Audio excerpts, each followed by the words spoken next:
चौथे फेज का चुनाव हो रहा है। आज 10 राज्यों की कुल 96 सीटों पर वोटिंग जारी है। मध्य प्रदेश की 8 सीटों पर भी मतदान हो रहा है।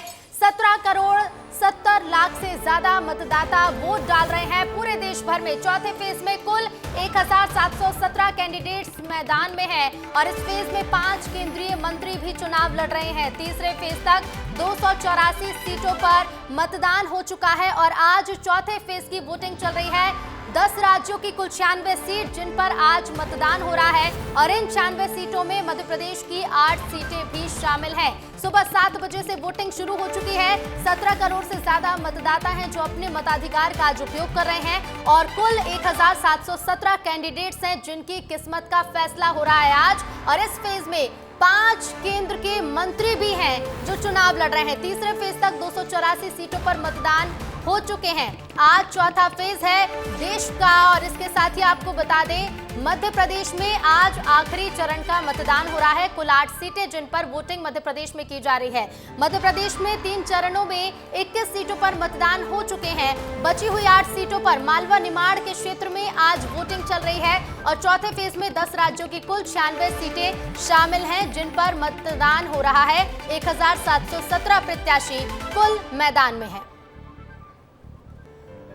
तो देखिए 10 राज्य हैं और 10 राज्य की 96 कुल लोकसभा सीटें हैं जिसमें मध्य प्रदेश की 8 सीटों पर वोटिंग जारी है। चौथे चरण का मतदान मध्य प्रदेश में भी चल रहा है।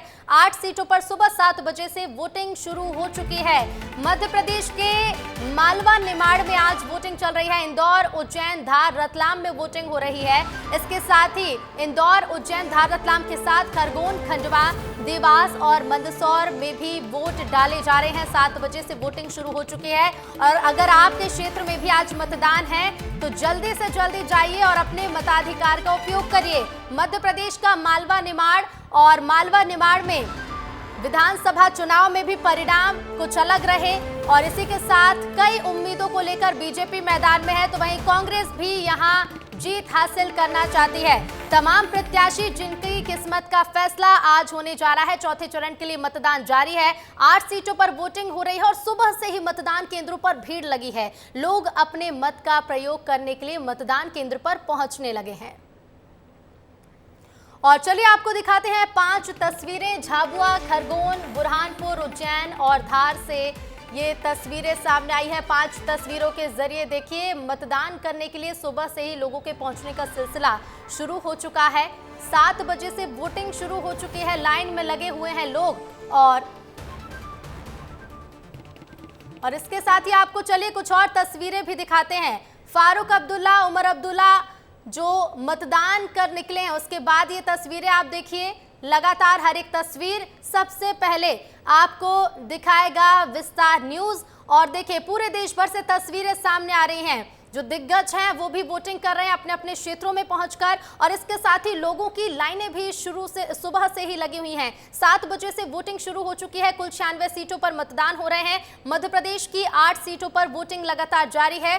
हर एक सीट का सियासी समीकरण भी हम समझेंगे, तस्वीर भी आप तक पहुंचाएंगे। तो मध्य प्रदेश का मालवा निमाड़ किसकी होगी जीत, किसकी होगी हार, ये तो 4 जून को डिसाइड होगा। लेकिन इसके समीकरण को समझने के लिए हमारे साथ editor in chief Brajesh Rajput ji जुड़ गए हैं। ब्रजेश जी, सबसे पहला रिएक्शन क्या देना चाहेंगे? मालवा निमाड़ में खूब मेहनत बीजेपी ने की, खूब मेहनत कांग्रेस ने की, लेकिन आज जनता के पास मौका है।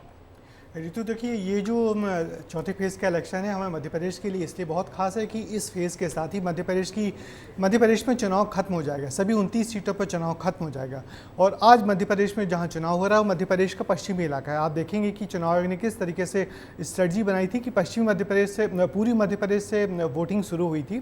पहला फेज़, दूसरा फेज़, तीसरा फेज़ और चौथा फेज़। तो जहां रीवा से मतदान शुरू हुआ, सीधी से मतदान शुरू हुआ, तो आज मतदान झाबुआ से होते हुए आगे गुजर जाएगा, यानी कि मध्य प्रदेश में वोट खत्म हो जाएंगे।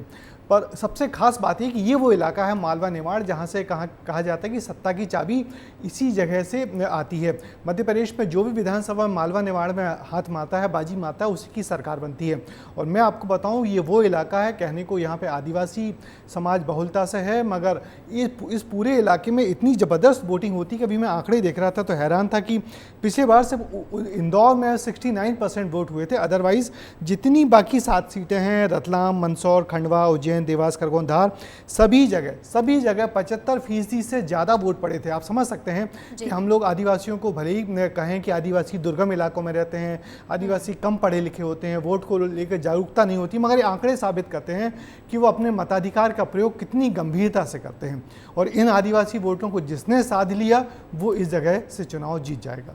बिल्कुल। और ब्रजेश जी, नजरें भी इसी पर है कि चौथे फेज के जो मतदान हो रहे हैं इन 8 सीटों पर कौन जीतता है, क्योंकि हमने दौरे भी देखे, इस पर भी हम आगे चर्चा करेंगे। हमारे सहयोगी अंचल भी लगातार बने हुए हैं, उनसे भी कुछ तस्वीरें देख लेते हैं कि किस तरह से देवास में तस्वीरें देखने को मिल रही हैं। अंचल, अभी देखिए मतदान प्रतिशत तो जल्दी हम सबके सामने होगा कि 9 बजे तक कितने प्रतिशत तक वोटिंग हो चुकी है। लोगों का रुख किस तरह से देख रहे हैं आप, क्योंकि पहले और दूसरे फेज में हमने देखा मतदान प्रतिशत में कमी रही, इस बार वोटिंग को लेकर लोग कितने उत्साहित हैं?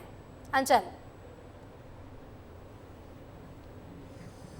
देखिए ऋतु, इस बार उत्साह तो नज़र आ रहा है। जिस तरीके से तस्वीरें आ रही हैं, पूरी 8 जो लोकसभा सीटें हैं जहां पर आज मतदान हो रहे हैं, लोग वोट भी डाल रहे हैं और अपनी फिंगर भी दिखा रहे हैं। इलेक्शन इंक जो उस पर लगा हुआ है उसको भी दिखा रहे हैं। ऋतु, मैं थोड़ा सा विस्तार न्यूज़ के माध्यम से अपने दर्शकों को जरूर ये बताना चाहूँगा कि इलेक्शन इंक जो होता है इसको सबसे पहले देश में शुरू किया था जो देश के पहले चुनाव आयुक्त थे सुकुमार सेन ने। वो इसलिए था कि फर्जी वोटरों से बचा जा सके। ये मुहर होती थी कि आपने वोट कर दिया है और आप दोबारा वोट नहीं कर सकें। लेकिन आज निश्चित रूप से वो फोटो जो गर्व के साथ लोग खिंचाते हैं, वो तस्वीर और लोग दिखाते हैं कि हमने वोट कर दिया, वो उस चीज़ की मुहर है कि लोकतंत्र की रक्षा के लिए, अच्छी सरकार चुनने के लिए एक जिम्मेदार नागरिक होने का आपने कर्तव्य निभाया है, और उसकी वो मुहर है, वो वोट का निशान, वो इलेक्शन इंक जो आप दिखाते हैं वोट डालने के बाद। और निश्चित रूप से इसी तरह के उत्साह की आवश्यकता भी है। अभी हम देवास में देख रहे थे, जिस जगह पे हम पोलिंग बूथ पे खड़े हुए हैं, उत्कृष्ट विद्यालय कहलाता है।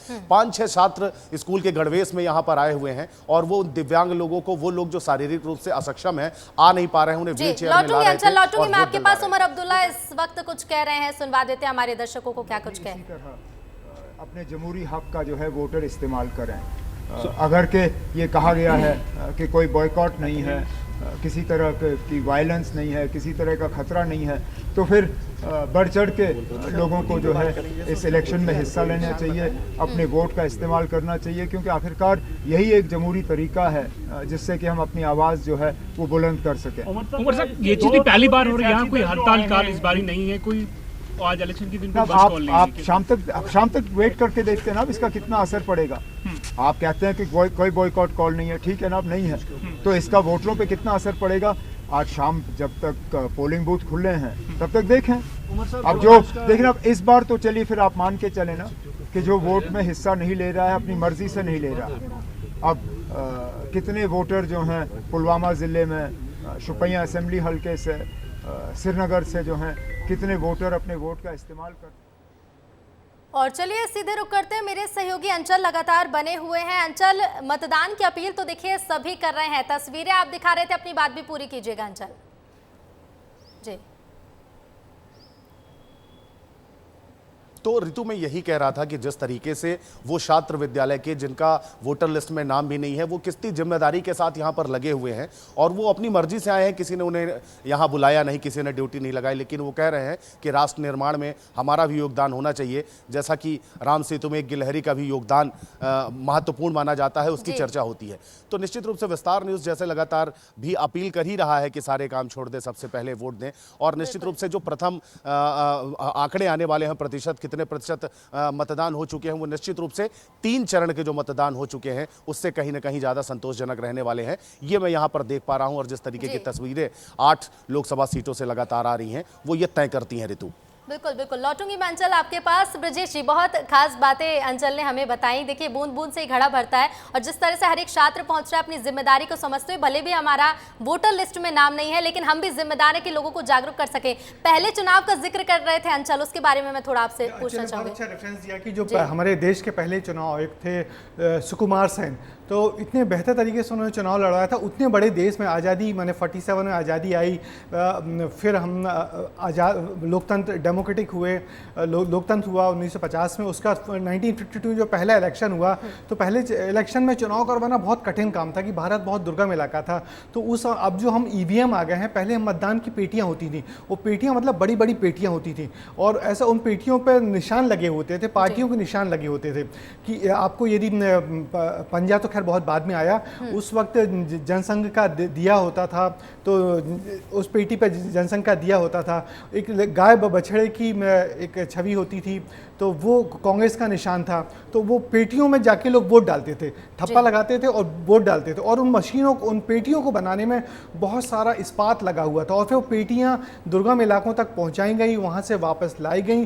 तो ले दे के बहुत डिफिकल्ट काम था उस समय पहला इलेक्शन करवाना। तो पहले इलेक्शन 1952 से लेके 2018 का, माने अब जो चुनाव हो रहा है 24 के 18वीं लोकसभा का चुनाव है और बहुत कुछ पानी बह गया, बहुत सारा बदलाव हो गया। मगर बहुत अच्छा लगा कि अंचल ने पहले चुनाव का रेफरेंस देके कहा कि ये जो स्याही है, स्याही बंद नहीं बदली है, स्याही बंद नहीं बदली है, बाकी सब कुछ बदल गया है, मशीनें बदल गई हैं, वोट करने का पैटर्न बदल गया है और बहुत सारे नए नियम आ गए हैं, मगर स्याही नहीं बदली है। बिल्कुल ब्रजेश जी, देखिए मुद्दे भी बदले हैं, क्षेत्र बदले हैं। अब इसके साथ देखना होगा कि क्या कुछ 2024 में बदलता है। देवास का एक बार फिर से रुख करते हैं, अंचल लगातार बने हुए हैं। अंचल, पहले चुनाव की हम बात कर रहे हैं क्योंकि देखिए कई वोटर्स ऐसे होंगे जो युवा मतदाता होंगे, पहली बार के वोटर्स होंगे और उनके लिए जानकारी बहुत महत्वपूर्ण हो जाती है कि इस बार वो जिन सुविधाओं के साथ वोट कर रहे हैं। लेकिन एक समय ऐसा भी था, जैसा सर बता रहे थे, कि पेटियों के साथ वोट किए जाते थे।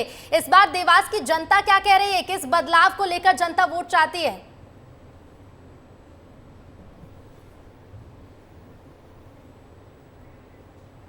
चलिए ठीक है, फिर से लौटेंगे, अंचल लौटेंगे। इंदौर से संवाददाता पुनीत भी जुड़ गए हैं।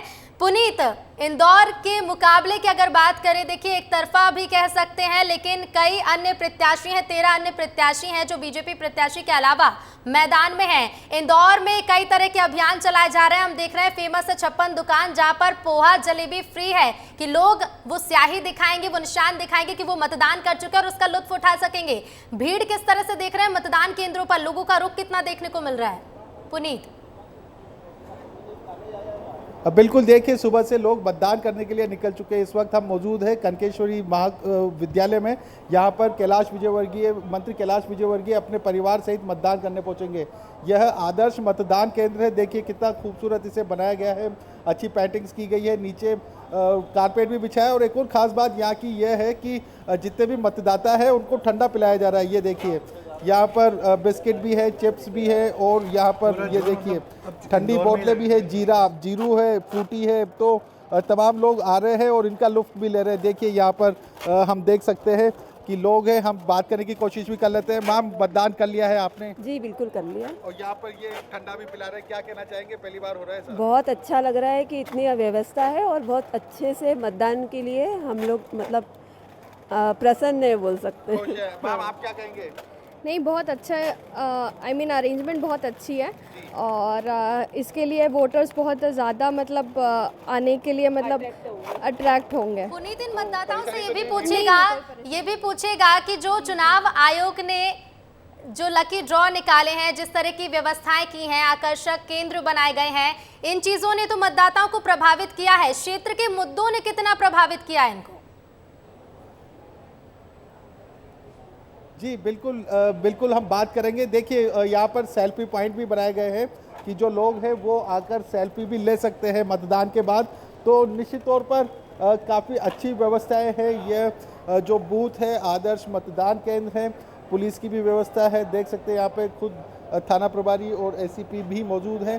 तो वोटिंग की बात करें तो लाइनें भी लगी हुई है, 5 यहाँ पर बूथ है, हर बूथ पर लोग लाइन में लगे हुए हैं, अपने मुद्दों को लेकर मतदान करने पहुंचे हैं और अब मतदान का लुत्फ ले रहे हैं। देखिए पहली बार ऐसा देखने को मिल रहा है। सर, कितना मजा आ रहा है मतदान में? बहुत मजा आ रहा है साहब। क्या मुद्दे हैं जिन पर मतदान करेंगे क्षेत्र के? भाई मुद्दे का सुख शांति बनी रहे और बढ़िया विकास चलता रहे, बस ऐसा ही विकास चलता रहे जैसा चल रहा है। अभी अच्छा चल रहा है विकास अच्छा चल रहा है, बढ़िया, बहुत बढ़िया। के मोदी जी ने जो काम करा ना वो दुनिया के कोई प्रधानमंत्री ने नहीं करा है। हमको सबसे खुशी ये है प्रधानमंत्री जी ने राम जी को उनके उसमें बिठा दिया उसकी हमको बहुत अपार खुशी है, इसलिए हम सिर्फ मोदी एंड मोदी को ही वोट देंगे। जी बिल्कुल बिल्कुल पुनीत, आप लोगों से बातचीत करते रहिए, जानते रहिए कि कितना खुश हैं वो, किस चीज से प्रभावित हैं और किन चीजों को वो मुद्दा मान रहे हैं जिसे लेकर आज वोटिंग कर रहे हैं। लौटूंगी मैं आपके पास, जफर भी हमारे साथ लगातार बने हुए हैं बड़वानी से। जफर, इस सीट पर, धार सीट पर आदिवासी जो वोटर्स हैं निर्णायक भूमिका में हैं, लेकिन वोटिंग परसेंटेज में जब हम देखते हैं कि अन्य क्षेत्रों के मुकाबले सबसे ज्यादा होते हैं आदिवासी वोटर्स जो मतदान करने पहुंचते हैं और ये दिखाता है उनकी जागरूकता को।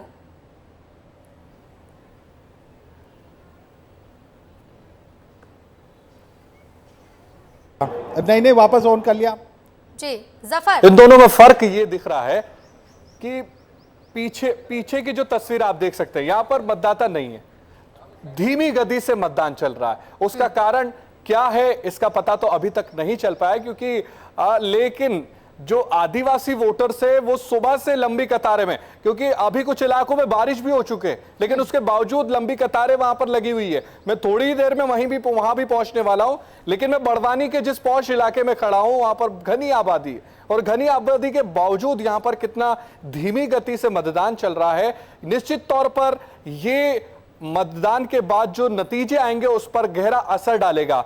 हालांकि वोट निर्णायक आदिवासी वोट है और उसी पर पूरा दारोमदार इस खरगोन लोकसभा सीट का टिका हुआ है। अब देखना यह होगा कि आदिवासी वोट किस तरह जाते हैं और किस तरह उनके वोट के बाद जो रिजल्ट आने हैं वो तो देखने वाली बात होगी। लेकिन फिलहाल यहां पर जो शहरी मतदाताओं में मतदान की कमी गति धीमी है। ऋतु, ये तस्वीरें आप देख रहे होंगे मेरे पीछे, उसमें आपको साफ नजर आ रहा होगा कि यहाँ पर जो है मतदान काफी धीमी गति से चल रहा है। जफर, और ऐसे में इन लोगों को समझने की जरूरत है, सीख लेने की जरूरत है उन आदिवासी वोटर से जो तमाम सुविधाओं से वंचित रहते हैं, दूरस्थ इलाकों में रहते हैं, लेकिन अपनी जिम्मेदारी समझते हैं कि आज का दिन सिर्फ उनके लिए और आज वो अपने जनप्रतिनिधि को चुन सकते हैं ताकि वो मांग कर सकें जो सुविधाएं वो अपने क्षेत्र में चाहते हैं। लौटूंगी मैं आपके पास ब्रजेश जी, आपसे मैं समझना चाहूंगी इंदौर की हमने जिस तरह से तस्वीर देखी, बीते दिन इंदौर में कई तरह के बदलाव कह लीजिए, उठापटक कह लीजिए हुए,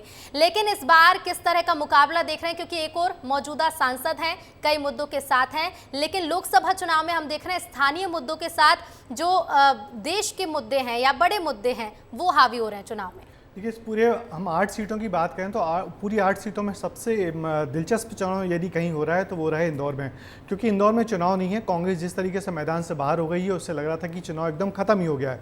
तो अब बड़ी चुनौती थी बीजेपी के सामने, चुनाव आयोग के सामने, कि कैसे यहाँ पे वोटिंग परसेंटेज बढ़ाया जाए। तो इंदौरी होते हैं। अब देखो किस तरीके से नए नए तरीके से जतन किए गए हैं। कोई कहीं पोहा खिला रहा है, कोई कहीं पोलिंग बूथ को इतना बढ़िया किया जा रहा है कि लोग आए वोट डालने आए। तो कुल मिला के बड़ी चुनौती इस वक्त ज़्यादा से ज़्यादा वोटरों को घर से निकालने की है, क्योंकि बीजेपी को लग रहा था कहीं उसका दांव उल्टा तो नहीं पड़ गया।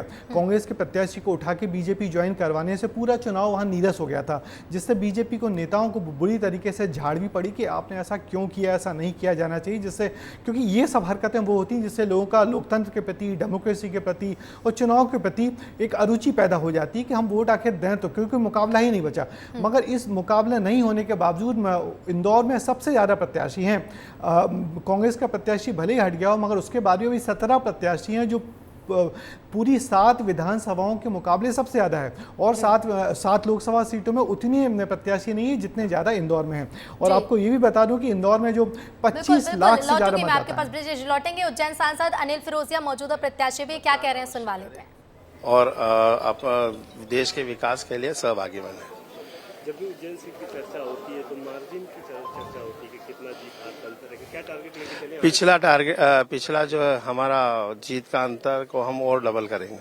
मध्य प्रदेश में इस बार क्या था? मध्य प्रदेश में अब की बार 29 पार। सर, एक और सवाल है कि आपके पड़ोसी जो लोकसभा है वहाँ पे कांग्रेस पार्टी जो है नोटा को लेकर के अपील कर रही है, नोटा का वोट। ये लोकतंत्र का अपमान है। कांग्रेस के भगवान सद्बुद्धि दे और उनकी अपील जनता ना माने और अपना प्रत्याशी और मतदान का उपयोग करें। सर, एक आखिरी सवाल ये है कि आपने इतने साल से लोकसभा में मोदी जी के साथ काम भी किया है और उनको करीब से देखा है। अरविंद केजरीवाल कह रहे हैं वो 75 के बाद रिटायर हो रहे हैं। अरविंद केजरीवाल भविष्य वक्ता है क्या?